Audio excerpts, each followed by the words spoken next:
Szia, én Csilla vagyok, és ez itt a Plain Hungarian Podcast magyarul tanulóknak. Ma vendégem van, Wim, akivel a nyelvtanulásról fogunk beszélgetni. Szia, Wim! Szia, jó napot kívánok! Azzal szeretném kezdeni a beszélgetést, Wim, hogy vagy ma? Ma én jól vagyok, jól az idő, egyedül vagyok, igen. Kérdezgettem egy kicsit, vásároltam, jogáztam, ja, igen, ja. Nagyon jól vagyok. Na, ez egy tökéletes szombati napnak hangzik. Én is jogáztam, Mhm, de nem kertészkedtem, mhm, viszont sétáltam Ottóval, és nagyon jó volt. mhm. Először beszéljünk arról, hogy ki vagy te, hol élsz, mivel foglalkozol. Egy kicsit mutatkozz be. Én horvát Wim vagyok, félig magyar vagyok. Az első világháború után az apám, mint árva gyermek, Budapestről Belgiumba jött, egy kolostorban maradott. Ő nem beszélt magyarul, túl kicsi volt, sok minden elfelejtett. Az édesanyám belga volt, én sok éve tanulok magyarul. És a magyar mellett még milyen nyelveken beszélsz? Flamand vagyok, Belgiumban élek, tehát a holland nyelvem, az anyanyelvem. Én is jól beszélek franciául, németül és angolul, egy kicsit olaszul, és igyekszem magyarul tanulni. Ez jó sok nyelv, nagyon ügyes vagy. Köszönöm. Mondtad, hogy félig magyar vagy, mert az apukád magyar volt, igaz? Igen. Szóval ezért tanulsz magyarul, vagy van más oka is? Igen, fontosabb oka, hogy magyarul tanulok, mert szeretném kapcsolatban maradni a rokonokkal, de mellett Magyarország a kedvenc nyaraló helyem. Szeretnék egy magyar kultúrát, a szép hagyományokat, a természetet, a kedves embereket, a finom ételeket. Tehát én mindig jól érzem magam, ha Magyarországon vagyok. Ó, ezt nagyon szépen mondtad. Gyakran jössz Magyarországra? Igen, évente megyünk Magyarországra. Mondtad, hogy azért is akarsz magyarul tanulni, vagy azért is tanulsz magyarul, hogy a magyar rokonokkal Mhm. tudd tartani a kapcsolatot. Igen. Amikor jössz Magyarországra, akkor beszélgetsz velük magyarul, gondolom. Igen, próbálok, de elég jól sikerül. Na, hát gondolom, mert látom, hogy nagyon jól beszélsz magyarul, és ugye velem is találkoztunk már élőben többször, úgyhogy tudtam én is beszélgetni veled. Még arra lennék kíváncsi, hogy azon kívül, hogy tudsz velem beszélgetni magyarul, és a magyar rokonaiddal, hogyan tudsz anyanyelvi beszélőkkel gyakorolni? Igen, mert a szállodába megyek, mondom, hogy szeretnék magyarul beszélni, egy jó gyakorlat lesz, is az étteremben, a fürdőben, az utcán, a boltban. Néha ember kezdünk angolul, de én is mondok, hogy szeretnék magyarul beszélni, egy nagyon jó gyakorlat lesz. És mit mondanak ilyenkor az emberek, amikor azt mondod, hogy nem angolul, hanem magyarul szeretnél beszélni, hogy tudj gyakorolni? Hát meglepetés, igen, mert én belga vagyok, és Mármint hogy ez nem tipikus, vagy nem tipikus, igen. aha, jó. Szóval beszéltünk arról, hogy ki vagy te, milyen nyelveken beszélsz, miért tanulsz magyarul, hogyan beszélsz anyanyelviekkel, mondtad, hogy régóta tanulsz magyarul. Jó, akkor beszélgessünk a módszerekről. Mi a kedvenc nyelvtanulási módszered? Mhm.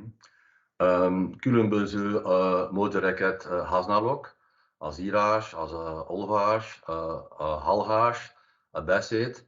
de a beszéd a kedvenc módszerem. Szerintem ez a legfontosabb módszer. Tehát naponta próbálok a fejem magyarul mondani, például a házi feladatokat, amikor főzök, kertészkedem, mikor vásárolok, és amikor takarítok. Közben meghallhatom a podcast, például a Plain Hungarian podcastot, vagy magyar zenét. Aha. Lehet, hogy nem vetted észre, Wim, de azt mondtad, hogy amikor házi feladatot csinálok. De amit mondtál, hogy takarítok, mosogatok, az nem házi feladat. Azt szoktuk mondani, hogy házi munka. Házi munka. Oh, Igen. Igen. És úgy az az ige, hogy amikor házi munkát végzek. Igen, tudom, hogy sok házi munkát végzel, ezért gondoltam, hogy neked ez egy fontos szó. És akkor itt beszélhetünk arról is, hogy hogyan érdemes szavakat tanulni, mert szerintem ezt a diákok nem tudják, vagy nem gondolnak rá, hogy olyan szavakat kell tanulni, amik nekünk hasznosak, amik relevánsak. Neked tudom, hogy a házi munka szó egy jó, fontos szó, mert sokszor végzel házi munkát. Nem tudom, hogy te például hogyan tanulsz új szavakat. Én Belgiumban, Genben, egy flamand baráti kör, ahol lehet magyarul tanulni. Hetente összejövünk, és házi feladatokat kapunk.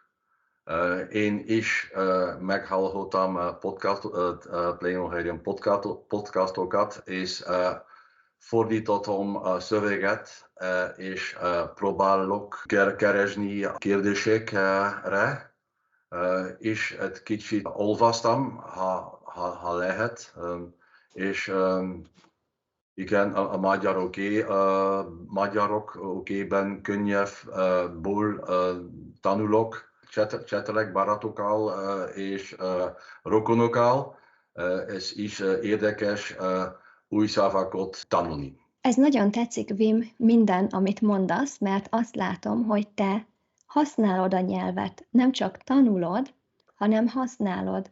Mondtad, hogy Magyarországon, ha itt vagy, akkor magyarul beszélgetsz. Mondtad, hogy a kedvenc módszered a beszélgetés. Igen.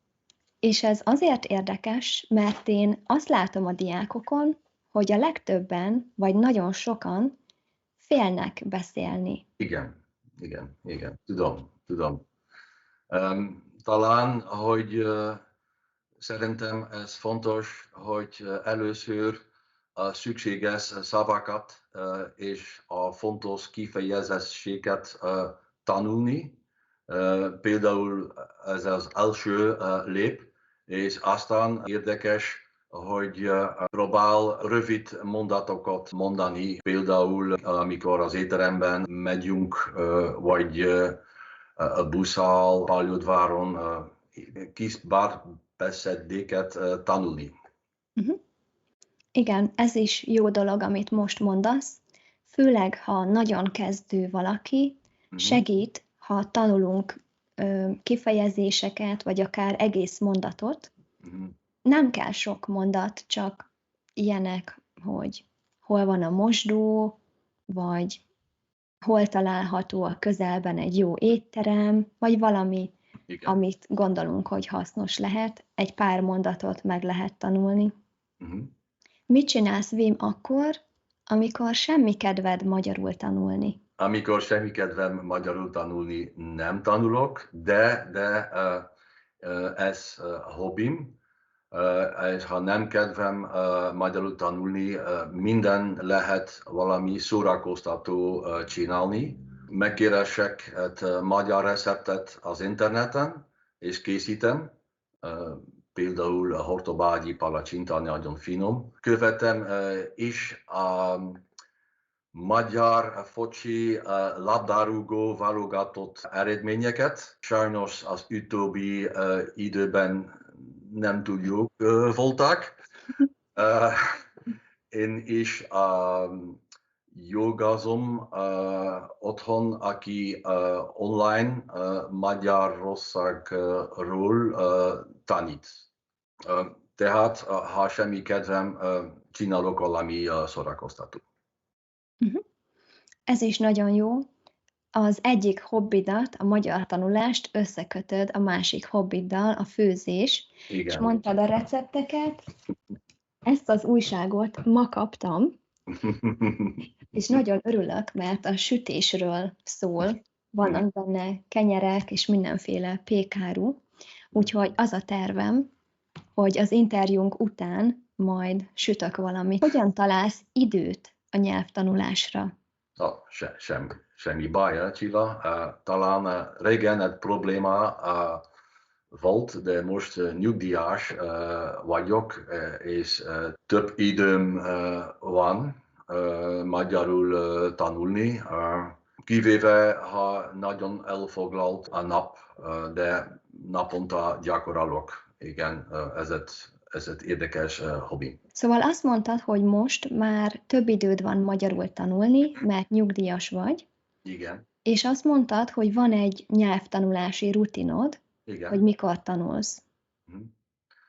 Igen. 5 órakor ébredtem fel, és fél 6 órakor felkeltem, és most mindjárt próbálok mindent magyarul mondani. Például felkapcsolom a villanyt, bekapcsolom a fűtést, bekapcsolom számítógépet, kávét főzök, 2 kávécsécsétet szekrényből kiveszem, és teszek az asztalra, és a többi. Köszi szépen, hogy ezeket mondtad, mert aki nézi ezt a videót, annak egy nagyon jó gyakorlás ez, az igekötős igék, hogy felkapcsolom, kiveszem. Ez tudom, hogy kihívás a magyarul tanulóknak, és úgy látom, hogy te jól megtanultad az igekötős igéket. Ez a módszer egyébként, hogy magyarul beszélsz otthon, ez egy igazi módszer, az a neve, hogy autológia. Amikor én angolul tanultam, én is csináltam ezt, hogy mindent angolul mondtam, angolul írtam a naplómat. Igen. Úgyhogy ez tényleg hasznos. A feleséged beszél magyarul? A feleségem sajnos nem beszél magyarul, de Gerda, a feleségem is imádom Magyarország, és ő is szeret Magyarországra utazni. Nem beszél magyarul, de sokat írt. Igen. Azt gondolom, ha te sokat beszélsz magyarul, Igen. és sokszor vagytok Magyarországon, akkor sokat ért. Uh-huh. Nagyon jó látni, Wim, hogy ilyen tudatosan és jól tanulsz magyarul, és ilyen régóta. Mert szerintem ez is fontos, a kitartás, hogy sok ideig kell egy nyelvet tanulni, nem lehet 3 nap alatt megtanulni magyarul. És mi a terved a magyar nyelvvel? Van valami célod, valami olyan? Igen. Sok már mindent értek, de magán beszélni nehezebb. Főleg, mikor magyarok túl gyorsan beszélnek. De a célom, hogy szeretnék még jobban beszélni magyarul. Igen. Uh-huh.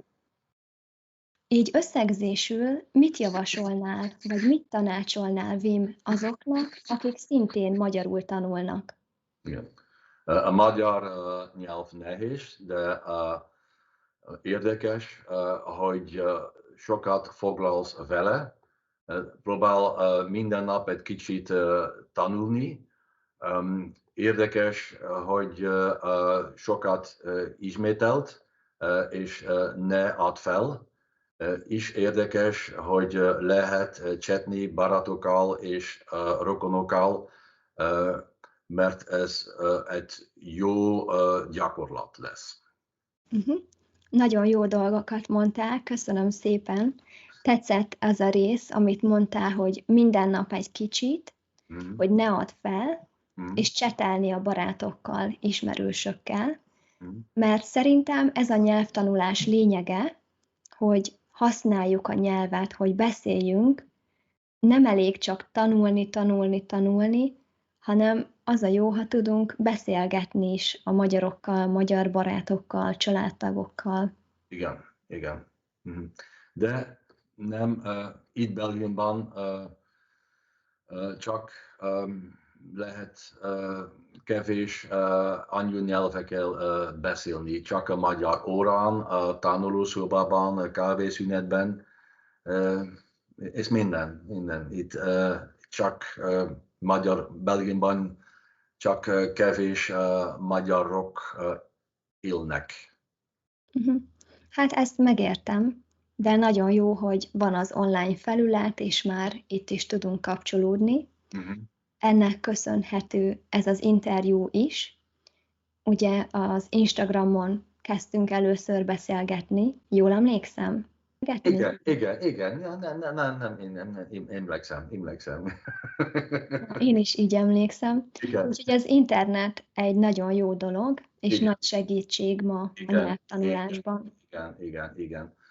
Régen, amikor az apám élt, ő írt egy levélt Magyarországra, és 3 vagy 1 hónap után visszajött Falasoltást. És most nagyon érdekes, hogy lehet az interneten találkozni és chatni. Igen. Ez nagyon jó. Nagyon örülök. Igen. Az internetnek köszönhetően megcsinálhattuk most ezt a videót, és köszönöm szépen, Wim, hogy itt voltál, és beszélgettél velem magyarul, és kommentben várjuk a hozzászólásokat. Igen, én köszönöm a felhívást, és Csilla, tudod, hogy én egy kicsit büszke vagyok. Sajnos az apám és az édes anyukám nem fognak ez nézni. Igen, de nagyon szép dolog, hogy kapcsolódsz a magyar gyökereidhez, és megtanultál magyarul, és szerintem is ez egy mérföldkő, egy nagy dolog, hogy csináltál magyarul egy interjút, úgyhogy tényleg nagyon köszönöm, hogy eljöttél. Igen, köszönöm a felhívást. Igen. Ez volt a mai rész, köszönjük, hogy velünk voltál ebben a pár percben. Sziasztok! Sziasztok, viszontlátásra!